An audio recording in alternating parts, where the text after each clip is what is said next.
Welcome back into our live coverage. As promised, as soon as we got word of any movement in the courtroom, we would bring it to you live. Judy Gatson along with Greg Adeline. Nick Neville will be joining us as well as Carl Grant. Greg, we got word just moments ago. According to Court TV, a verdict has been reached in this case. Well, we don't know what it is going to be, but a verdict has been reached as this jury considers whether Alec Murdaugh is guilty or not guilty, charged with the murders of his wife and son. Judy, this was a short deliberation. The jury deliberated for close to 3 hours here in Walterboro before a verdict has been reached in this case. A flurry of activity here outside the courthouse. We saw the Murdaugh family head back into the court. We saw Dick Harpootlian, as well as the Murdaugh legal team, head back into the courtroom. There were rumblings just a short time ago as there was movement in the courtroom. The camera shifted in the courtroom and we saw people lining up outside the courthouse and they made their way inside. That's when we had the first inclination that something was happening here. We didn't know what, but of course, just moments ago, we heard the confirmation that a verdict has been reached in this case. Yes. This is a case that has lasted 5.5 weeks. Closing arguments the past 2 days, but prior to that, so much testimony in this case, so many exhibits, and in fact, the jury was behind closed doors deliberating for these past 3 hours with much of that evidence. They were able to put their hands on it, they were able to see it, they were behind closed doors and were able to make their final determination, which they have reached just moments ago, and we will hear it from the bench in just a short time from now. Judy, we can't overstate just how incredible this is for the moment to finally be here where we may find out the fate. Well, we will find out the fate. We will find out the fate momentarily. The jury, for those who may not have seen our coverage earlier, they officially started deliberations at 3:50. Now, our trial expert, Carl B. Grant, is going to be joining us momentarily. Greg, he has always said that a quick verdict might not be good news for the defense. But at this point, we have to reiterate, we do not know what decision this jury has reached. We do know that they deliberated for a little less than 3 hours. We do know that they had a lot to consider today as Jim Griffin made his final closing argument to this jury, trying to convince them that Alec Murdaugh is indeed a liar, but he said he is not a murderer and that he just would never, as a loving father and a loving husband, commit this type of heinous crime, committing the murders of his wife and his son. But Greg, Prosecutor Metters, we have talked all day about how effective he seemed to be in his closing, kind of summoning that attitude and that cadence of a Southern Baptist preacher, making that connection with the jury, talking about step by step through this case, how they drilled down on that timeline, and that in their eyes, even though much of the evidence was circumstantial evidence carries just as much weight as direct evidence. And in their eyes, because of that timeline that they were able to drill down, Metters tried to convince this jury that no one else could be responsible for these crimes. The timeline that tightened throughout this trial and tightened even further when Alec Murdaugh himself got up on the witness stand and basically said that he was at the kennels up until 8:47 and then drove back to the house. Prior to that, you could only hear his voice on that cell phone video on Paul's phone at 8:44. But of course, he was there for a period of time. He took a chicken out of the dog Cash's mouth and then, according to him, got back on that golf cart and then quickly headed out of there. So 8:47 is when he left the kennels, showed up at the house at 8:49, 8:50, and that's when prosecutors say that the murders happened. And so, yes, that timeline was so tight. And of course, Alec Murdaugh admitting on the stand that he lied about his whereabouts. That night, he said he had never gone down to the kennels. He said that to law enforcement. He said it to anybody who would listen, to friends, to family. And ultimately, it was that kennel lie that clearly was what the prosecution wanted to hammer to this jury, to say that Alec Murdaugh could not be trusted about the events of that night. Certainly, a lot of circumstantial evidence in this case brought in from financial crimes and a roadside shooting, among other things. But ultimately, it came down to what happened in those critical moments before the murders that may have played very high in these jurors' minds. I mean, Greg, you think about this. When you talk about that Snapchat video that Alec Murdaugh had no idea existed while he was lying to family, while he was lying to friends, while he was lying to his law partners, saying that he never went to those kennels. So that story changed once he discovered that evidence existed. And he admitted on the stand that it was his voice. He never denied that. But you think about where this case would have been, if this case would have even been brought by the prosecution, if they did not have that evidence that was collected, by the way, while Paul's phone was at a 2% battery. So even if that phone had died before he had been able to make that Snapchat video, we might have never known. We would have never known whatever those moments were that played out there at the kennel. That was one of the keys of John Meddar's presentation this afternoon, talking about where would we be right now were it not for that kennel video and were it not for those dogs. He said, had Alec Murdaugh not said on that video, Bubba, we may have never known that he was in fact there.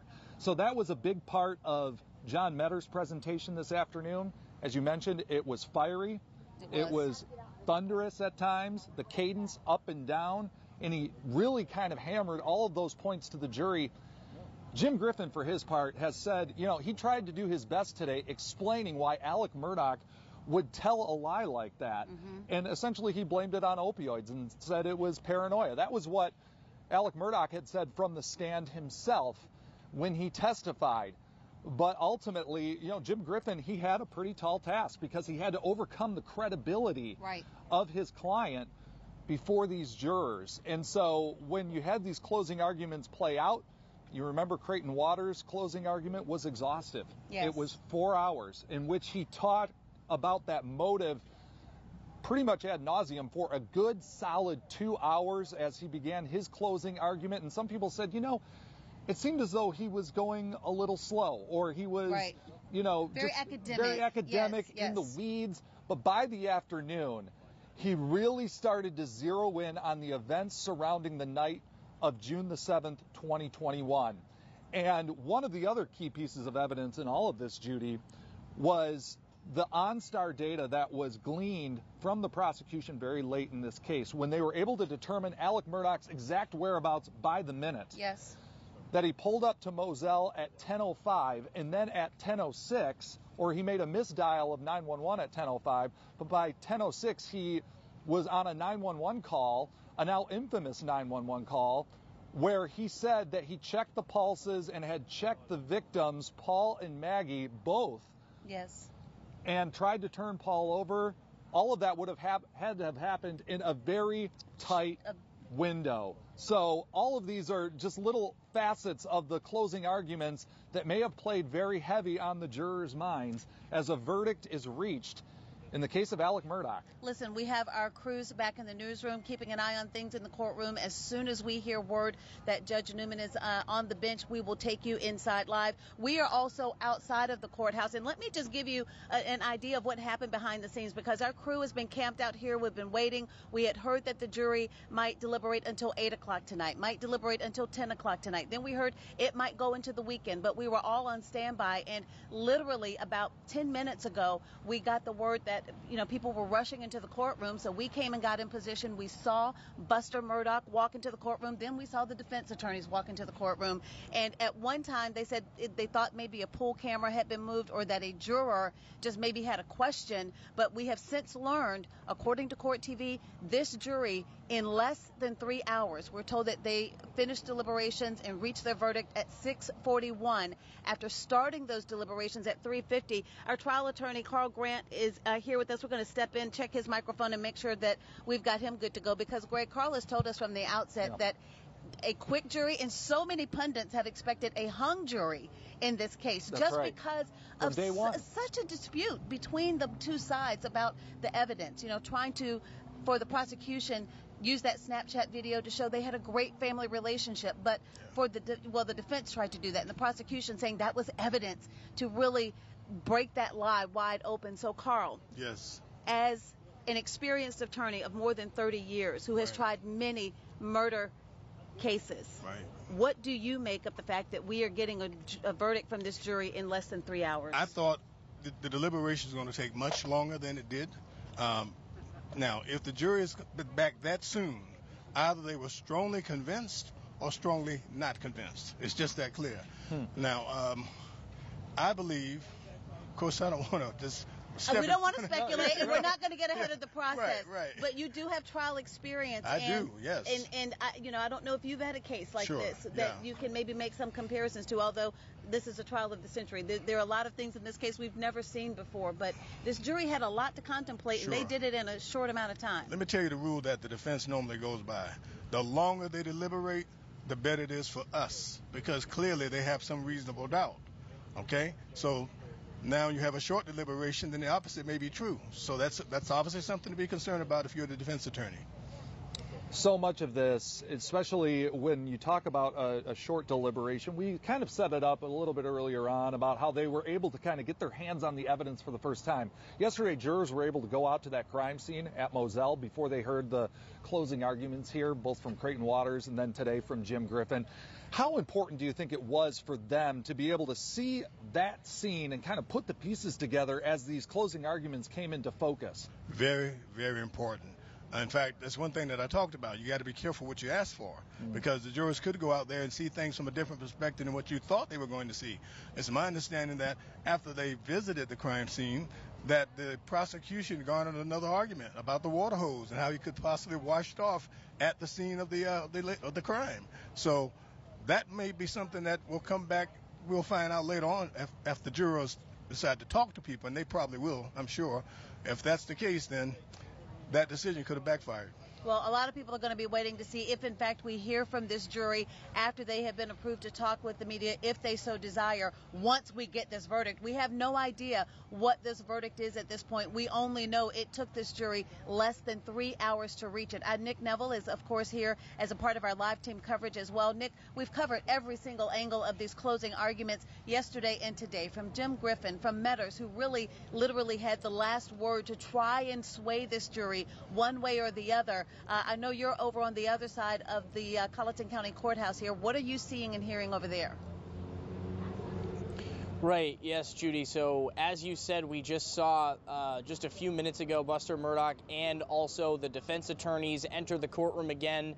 So we have heard that a verdict has been reached here. I do want to talk a little bit about some of what we heard from John Meadors. This was the last message that jurors heard after 5.5 weeks of testimony, after the closing argument from Creighton Waters outlining that motive, that gathering storm of Alec Murdaugh's alleged financial crimes being exposed, the state alleging that to distract from that, to buy time, he murdered his wife and son. The state also alleging that for a period of time that actually worked, because there was a motion to compel hearing in the 2019 fatal boat crash lawsuit that was canceled in the aftermath of the murders, a few days after the murders. We want to get to Judge Newman.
Thank you. Madam Forlady, if you'll stand for me.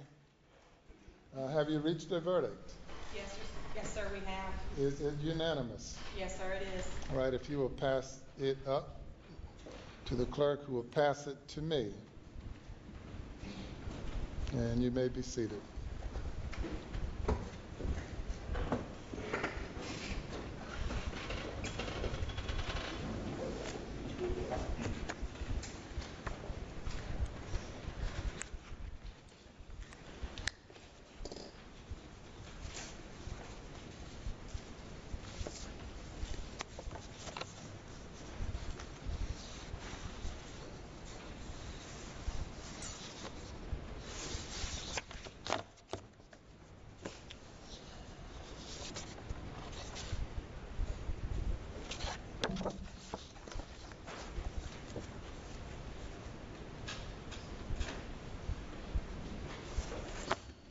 Defendant will rise. Madam Clerk, you may publish the verdict starting with the back, not with the, let's see, I'll tell you again. Starting with the back, flipping them over one by one. Okay.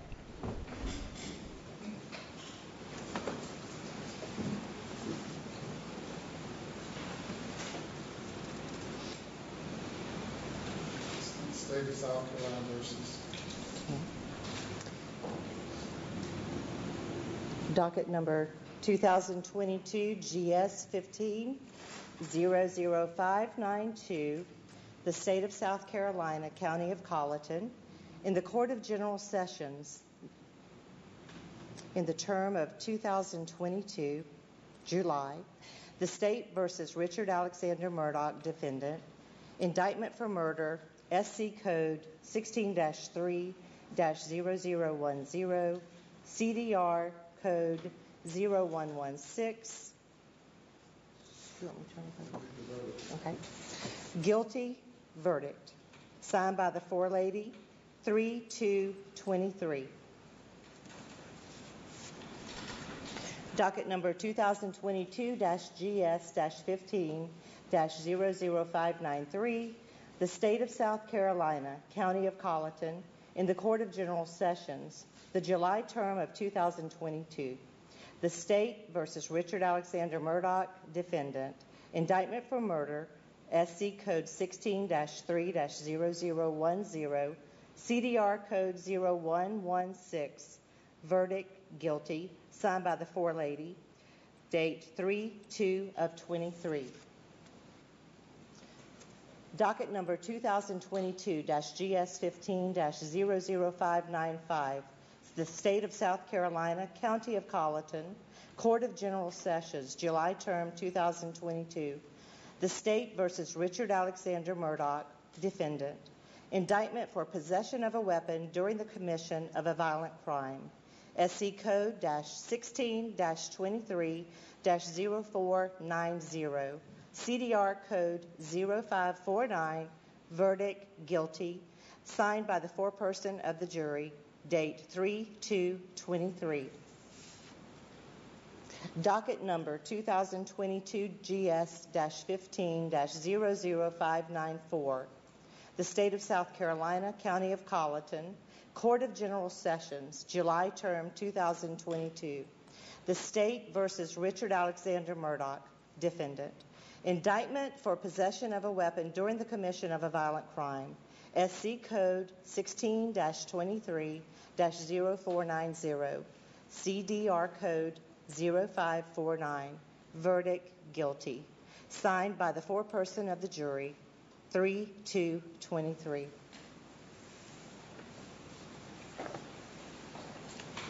Thank you. Madam Forelady and members of the jury, if that is the verdict of each and every juror, please let it be known by raising your right hands. All right, thank you. Any individual polling requested? We do, Your Honor. Madam Clerk, you'll need to individually poll the jury according to their juror numbers. Number 193. Was this your verdict? Yes, sir. Is it still your verdict? Yes. Juror 254. Yep. Is this your verdict? Yes. Is it still your verdict? Yes. Juror 326. Was this your verdict? Yes. Is it still your verdict? Yes. Juror 530. Was this your verdict? Yes. Is this your verdict? Yes. Juror 544. Yes. Was this your verdict? Yes. Is it still your verdict? Yes. Juror 572. Was this your verdict? Yes. Is it still your verdict? Yes. Juror 578. Was this your verdict? Yes. Is it still your verdict? Yes. Juror 589. Was this your verdict? Is it still your verdict? Yes. Juror 630.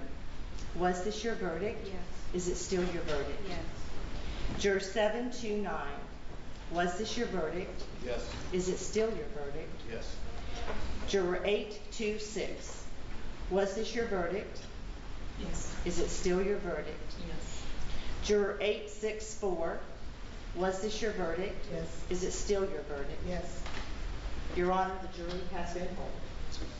Thank you. The jury has been polled, and the verdict is a unanimous verdict.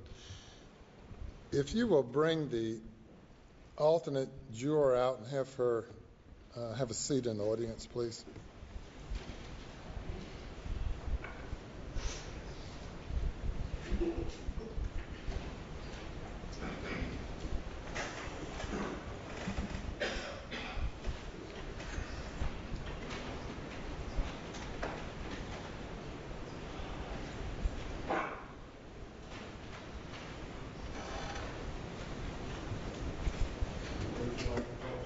You can stand there or you can sit back there, whatever you prefer.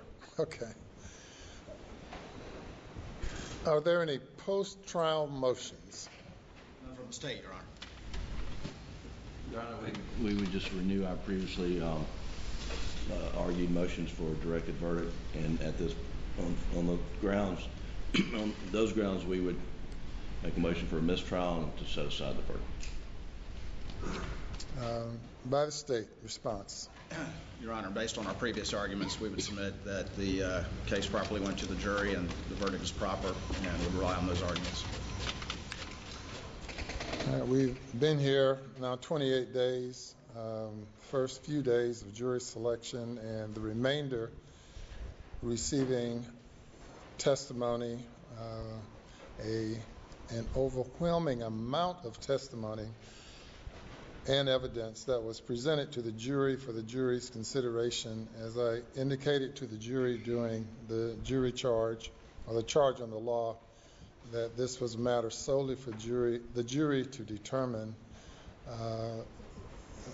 The court found at the end of the state's case that there's sufficient evidence to find the defendant guilty if the evidence was believed by the jury. Likewise, at the end of the defense's case, when the motion was renewed, the court found that the evidence was sufficient for the jury to find the defendant guilty. The jury has now considered the evidence for a significant period of time, and the evidence of guilt is overwhelming, and I deny the motion. Mr. Murdaugh, you now having been found guilty of 2 counts of murder involving your wife and your son, 2 counts of possession of a weapon during the commission of a violent crime, the burden now comes upon the court to impose a sentence. Given the lateness of the hour and the victim's rights that must be taken into consideration and complied with under the Victim's Bill of Rights, and consider what I would anticipate to be a number of people who might have something to say regarding sentencing, we will defer sentencing to a later date. Of course, the minimum sentence for murder is 30 years. The maximum sentence is life imprisonment as to each count. And on the weapons charge, the sentence is up to 5 years, or 5 years, which has to be concurrent if a life sentence is imposed.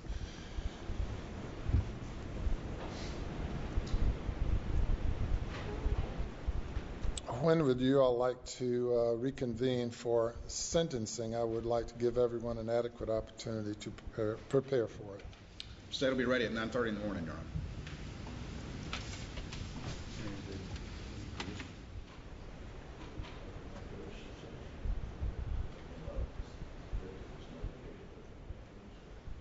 We could do it at 9:30 tomorrow morning also. All right. The defendant is remanded to the custody of the Colleton County Sheriff's Department.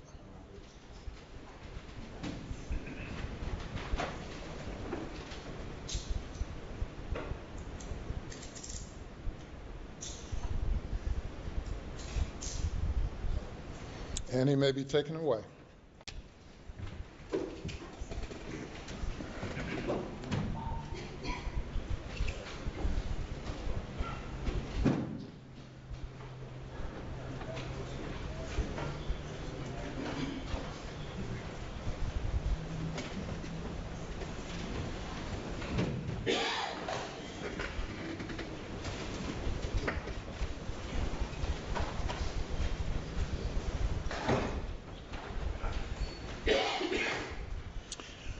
Madam Floor Lady and members of the jury, I want to thank you on behalf of the citizens of the state of South Carolina and your fellow citizens of Colleton County.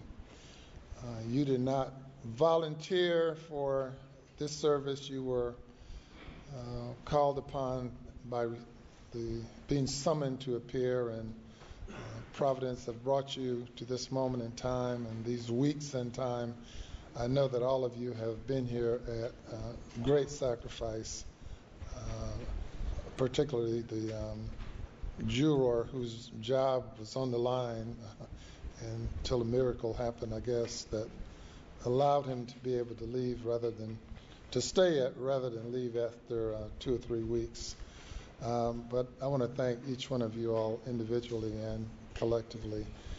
It's not often that you're called upon to sit in judgment of the actions of your fellow man, but you all responded and gave due consideration to the evidence. I will make no comment now as to the extent or the overwhelming nature of the evidence, but certainly the verdict that you've reached is supported by the evidence,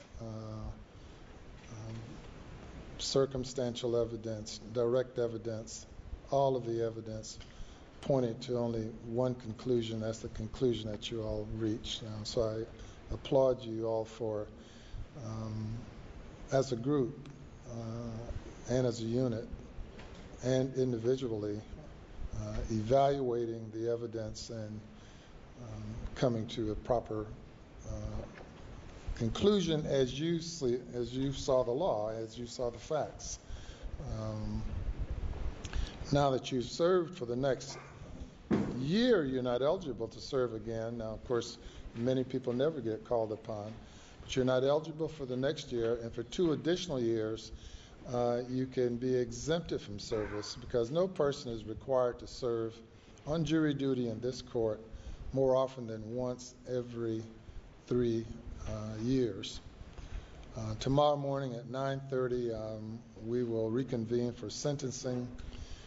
You all have no role in that because that's solely up to the judge, to me.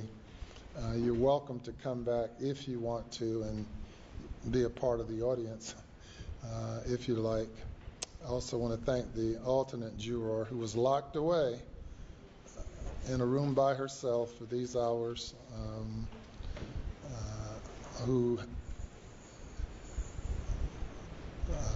who's hung in there during that period of time. I want to thank you as well. Madam Clerk, what do you have to tell your jurors? Thank you for your service and what the judge said as well. And I think we can release them tonight and bring them back in the morning. No, they're off jury duty. They can come back if they like. And you don't have to if you don't want to. Typically, I've seen jurors wanting to see the end result of a case once they've invested a lot into it. It's really an amazing thing with juries. Quite often, at the start of the case, jurors are really like, whoa, why am I here? I wish I wasn't selected.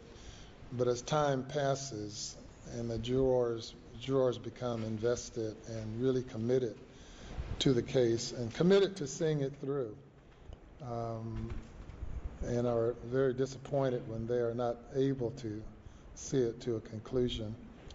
And then along the way of serving, you end up finding out quite a bit about our judicial system and learning quite a bit, about human nature for sure, but also about the presentation of evidence and hearing from expert witnesses, and really learning a lot of things that you'll be able to take with you when you leave jury duty.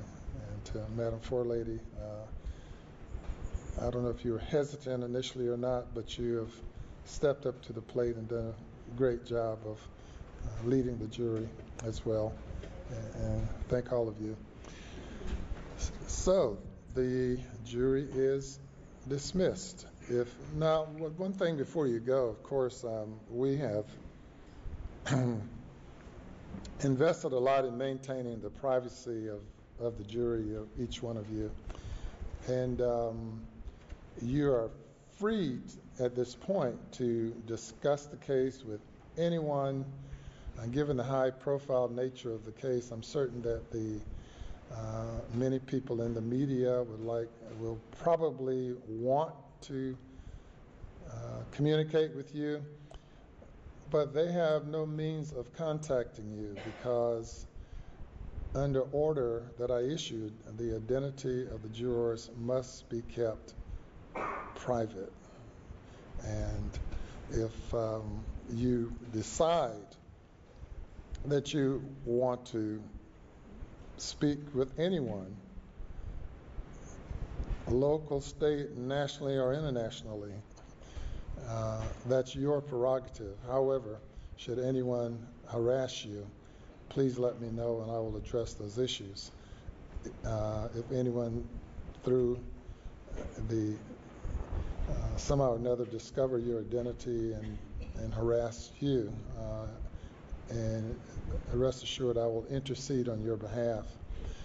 That having been said, you are free to communicate with whomever you might want to concerning the case from now on. And so with that, thank you, and you all are free to go. Judge, if I could yes. If I could have you go to the jury room, and I'm going to meet you back there for just a few minutes. All right. And as is my practice, I'll speak with the foreperson before you leave the building after talking to them back there.